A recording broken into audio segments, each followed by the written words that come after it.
Halo semuanya, selamat wayah kieu ya dimanapun kalian berada. Kembali lagi bersama Mamang dan di video kali ini kita bakal lanjutin manhwa regres yang ke-100 kalinya. Kita masuk di part 35. Di awal video ini, tentu saja apa yang dikatakan Angel Olive membuat para angel lainnya kebingungan. Sehingga Angel Olive pun menjelaskan, ya, maksudku adalah Angel lain harus mematuhi perintah dari raja. Misalnya, jika raja memilih seorang angel menjadi seorang pemandu, angel itu harus patuh tanpa mempertanyakannya. Karena itu adalah perintah sang raja. Mendengar penjelasannya, meski Angel Priscilla tampak kurang setuju, para angel lainnya malah nampak menyukai ide tersebut. Berarti jika player dari zona kita menang dan menjadi perwakilan zona, kita juga akan menjadi raja di antara para angel di sini, hah? Ho ho ho, terdengar lebih menyenangkan. Membayangkannya saja sudah membuat air liurku menetes. Itu ide yang sangat brilian, Olive. Setelah terdiam sebentar, Angel Priscilla yang tak menyukai Angel Olive pun bertanya, mendengarmu menyarankan itu, sepertinya kau sangat percaya diri ya, Olive. Tapi, bukankah kau terlalu meremehkan perwakilan zona yang lainnya? Perwakilan zonaku adalah pelajar yang cukup hebat loh. Dia adalah orang yang tidak pernah turun dari ranking dari setiap round sebelumnya. Melihat tingkahnya yang seperti itu, Angel Olive yang meremehkannya pun hanya tersenyum sembari berpikir. Dasar bodoh, otak kecil. Rank teratas di zona sendiri, hah? Dan karena itu kau sangat percaya diri. Kalau saja mereka tahu siapa player perwakilan zonaku, mereka pasti akan terkejut. Dengan pikiran seperti itu, Angel Olive pun balik bertanya. Jadi, Priscilla, kau setuju atau tidak? Angel Priscilla yang tak ingin terlihat lemah pun berkata, kenapa pula aku tidak setuju? Tentu aku setuju. Dengan begitu, karena kebanyakan dari mereka setuju dengan ide dari Angel Olive, mereka pun meminta Angel Olive untuk mengumumkan hasil diskusinya kepada para manusia di sana. Baiklah semuanya. Sekarang kita akan memulai game tambahan untuk menentukan perwakilan zona ini. Semua perwakilan zona, majulah dan berkumpul ke sini. Mendengar pengumumannya, ke-10 perwakilan zona dari sebelumnya pun berkumpul di dekat para angel. Sehingga Angel Olive pun segera mengisolasi mereka ke dalam sebuah arena khusus seperti sebuah koloseum. Kemudian, tanpa memedulikan reaksi para player perwakilan zonanya, Angel Olive menjelaskan. Mulai sekarang, ini akan jadi pertandingan deathmatch. Dan hanya akan ada satu pemenang yang berhasil bertahan paling akhir. Jikalau kalian mati di luar arena, kalian tak akan dihidupkan kembali. Jadi, bertarunglah di dalam arena. Baiklah, langsung mulai saja. Seketika itu juga, para perwakilan zona sebelumnya pun bersiap dengan senjatanya masing-masing. Meskipun begitu, tak ada seorang pun dari mereka yang melakukan pergerakan lebih dulu, di mana mereka hanya saling berpandangan karena mewaspadai masing-masing. Di antara para perwakilan zona tersebut, seorang player pria perwakilan dari zona Angel Priscilla, sebut saja Ki Mak, tampak memperhatikan sekitarnya sembari berpikir. Jadi, aku hanya perlu membunuh 9 orang ini dan menjadi perwakilan zonanya kan? Sepertinya tidak ada yang mau membuat gerakan pertama. Mereka semua saling menunggu dan mengamati yang lain. Ya, itu memang masuk akal. Jika orang-orang di sini cukup kuat sampai bisa menjadi perwakilan zona mereka, berarti mereka bukan lawan yang bisa dibilang mudah. Tapi tidak ada dari mereka yang bisa lebih kuat dariku.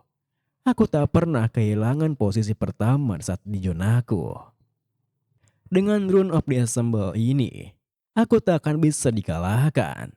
Selama pedangku bisa menusuk tubuh mereka, rune ini akan otomatis aktif dan membongkar tubuh mereka secara langsung. Kelihatannya seperti ada yang menerasuki pedangku ini karena bisa merusak tubuh lawan dengan sendirinya. Begitulah caraku membunuh 312 player saat round 4. Di saat Kimak berpikir seperti itu, para angel yang mulai kebosanan pun meneriakinya. Apa-apaan itu? Kenapa kalian tidak bertarung? Cepat mulailah bertarung, dasar manusia-manusia sialan. Tentu saja, teriakan tersebut membuat Kimak merasa aneh. Apakah para angel bertaruh pada mereka sampai menuntut mereka untuk langsung bertarung?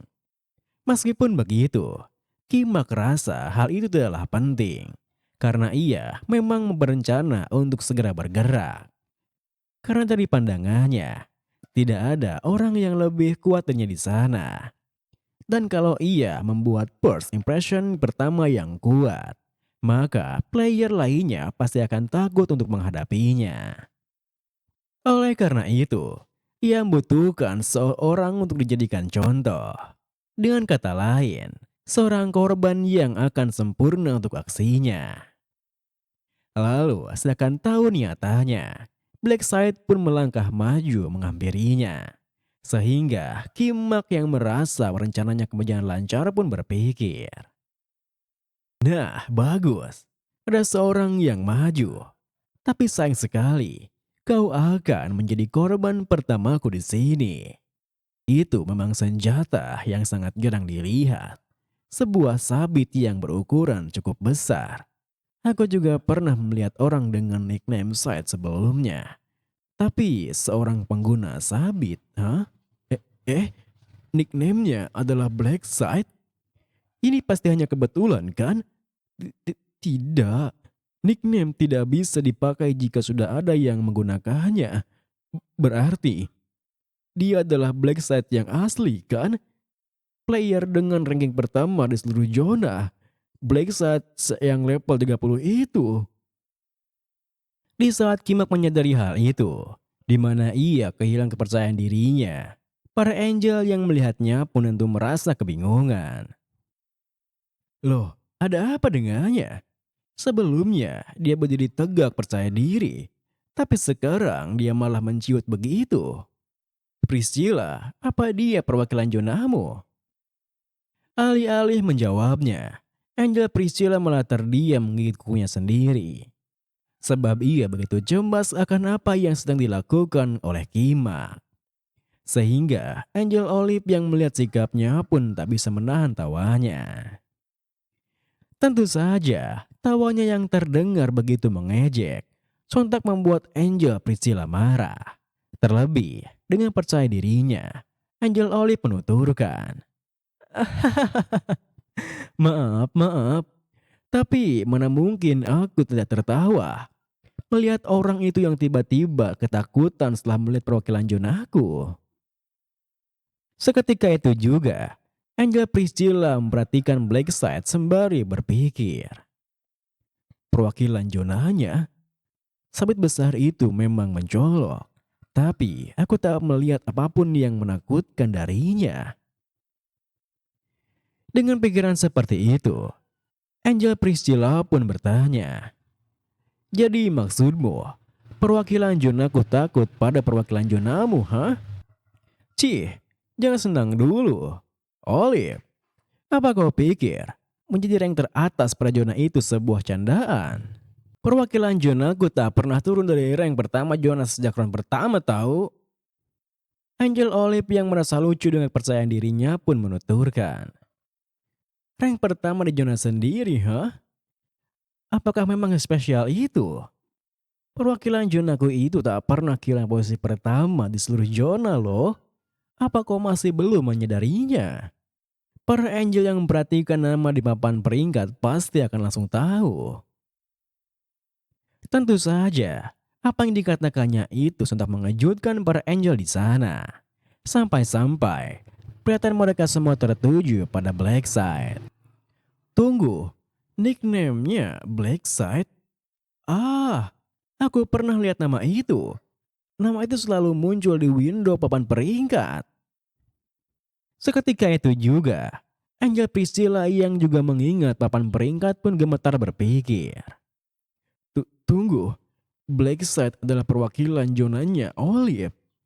Jika dia memang Blackside yang itu, berarti perwakilan zonaku tak punya kesempatan. Saat Angel Priscilla berpikir seperti itu, Blackside sendiri telah memenggal perwakilannya. Sehingga para player perwakilan zona lainnya pun terbengong di tempatnya berpikir. Dia, Blackside? Kenapa Blackside ada di sini? Meskipun kami menyerangnya bersama-sama, kami tetap tak akan bisa mengalahkannya. Aku bahkan tak akan sempat bereaksi jika dibunuh seperti itu. Bagaimana caranya melawan player level 30, sedangkan aku hanya level 13 begini coba? Saat mereka semua berpikir seperti itu, Blackside yang tak ingin membuang-buang waktu datang menghampiri mereka. Yang tentu saja membuat para player perwakilan zona tersebut kepanikan bukan main. Blackside. Ini suatu kehormatan bisa bertemu dengan Anda. Siapa sangka aku bisa berada di zona yang sama denganmu, Blackside yang terkenal itu. Aku sangat senang sampai ingin menangis. Beneran ini mah? Tunggu sebentar. Jangan mendekat. Mari kita bicara dulu, oke? Lihat, aku masukkan senjataku. Aku tidak ada niat untuk melawan, oke? Hey, Nona Angel, aku menyerah. Aku juga menyerah. Melihat sikap para perwakilan zonanya yang menyerah dengan mudah, para Angel yang tak menyukainya pun menegaskan. Apa-apaan sikap menyedihkan itu? Menyerah? Apa kau baru saja dengan kalian menyerah? Kalian merusak kesenangannya saja. Peringatan bagi kalian semua. Mulai sekarang, bagi siapapun yang berpikir untuk menyerah, maka kepalanya akan meledak. Dan jika kepala kalian meledak, jangan harap untuk dihidupkan kembali. Apa kalian mengerti? Tentu saja, apa yang dikatakan para angel membuat para player perwakilan zona di sana tak punya pilihan lain selain kembali menurunkan senjata mereka masing-masing. Sehingga Blackside yang memahami arti dari tindakan mereka pun tersenyum berpikir. Jadi mereka lebih takut kepada para angel itu daripada melawanku ya. Tampaknya mereka ingin menyerangku bersama. Tak peduli seberapa semut yang menghalangi, mereka tetaplah hanyalah sekumpulan semut. Melihat Blackside yang tersenyum remeh ke arah mereka, para perwakilan zona yang merasa begitu direndahkan pun berkata, "Keparat itu baru saja menertawai kita kan? Apa karena levelnya lebih tinggi? Jadi dia bisa meremehkan kami? Kami juga orang teratas di zona kami sendiri. Semuanya, maju!" Video ini pun diakhiri dengan tepat setelah mengatakan itu, mereka semua pun menerjang maju sekaligus ke arah Blackside yang juga bersiap dengan sabitnya.